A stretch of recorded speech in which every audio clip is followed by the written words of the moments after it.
2024 সালে হরমুজ প্রণালী দিয়ে যাওয়া 84% তেল এবং 83% এলএনজি পাঠানো হয়েছে এশিয়ার দেশগুলোতে। এমন অবস্থায় ইরান যুদ্ধের কয়েকদিনের মাথায় এশিয়ার অর্থনীতিগুলো সবচেয়ে বেশি ঝুঁকিতে পড়েছে। এশিয়া এখন এক দীর্ঘ অনিশ্চয়তার দিকে ধাবিত হচ্ছে, যার জন্য এই অঞ্চল মোটেও প্রস্তুত ছিল না। বাংলাদেশে দরজায় কড়া নাড়ছে ঈদুল ফিতর, তবে বিপণী বিতানগুলোতে নেই তেমন আলোকসজ্জা। বিদ্যুৎ সাশ্রয়ে ঈদুল ফিতর এবং স্বাধীনতা দিবস উপলক্ষে সারা দেশে আলোকসজ্জা না করার সিদ্ধান্ত নিয়েছে সরকার। সাময়িকভাবে বন্ধ রাখা হয়েছে বিশ্ববিদ্যালয়। রেশনিং ব্যবস্থা তুলে নেওয়ার 4 দিন পেরিয়ে গেলেও জ্বালানি তেলের সংকট এখনো পুরোপুরি কাটেনি। রাজধানী ঢাকা সহ বিভিন্ন অঞ্চলে পেট্রোল পাম্পে পর্যাপ্ত তেল না পাওয়া এবং দীর্ঘ লাইনে অপেক্ষার চিত্র এখনো চোখে পড়ছে।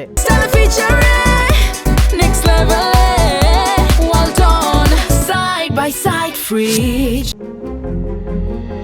ইরান যুদ্ধের জেরে জ্বালানি সংকট মোকাবেলায় সাপ্তাহিক ছুটির মেয়াদ বাড়িয়েছে শ্রীলঙ্কা। সরকারি প্রতিষ্ঠানগুলোর জন্য প্রতি বুধবার ছুটি ঘোষণা করা হয়েছে, অর্থাৎ এখন থেকে শ্রীলঙ্কায় সাপ্তাহিক ছুটি থাকবে 3 দিন। ইতিহাসের সবচেয়ে খারাপ পরিস্থিতির জন্য প্রস্তুত থাকতে দেশবাসীকে সতর্ক করেছেন দেশটির প্রেসিডেন্ট।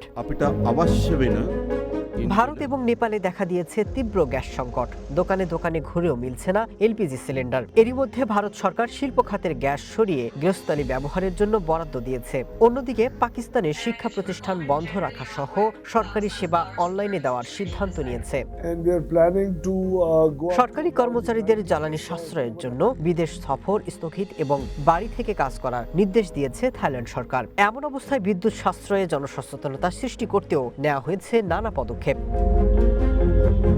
বিশ্লেষকরা বলছেন, ইরান যুদ্ধ এশিয়ার জন্য কেবল একটি সংকট নয়, এটি দশকের পর দশক ধরে চলে আসা জ্বালানি এবং নিরাপত্তা ব্যবস্থার দুর্বলতাগুলো আঙুল দিয়ে দেখিয়ে দিয়েছে। হরমুজ প্রণালী উন্মুক্ত থাকবে এবং আমেরিকার নিরাপত্তা সবসময় কাজ করবে, এই দীর্ঘস্থায়ী ধারণাগুলো এখন প্রশ্নের মুখে। এমন পরিস্থিতিতে বিকল্প ব্যবস্থার উপর গুরুত্ব দিচ্ছেন বিশেষজ্ঞরা। Masud Rana, one international desk.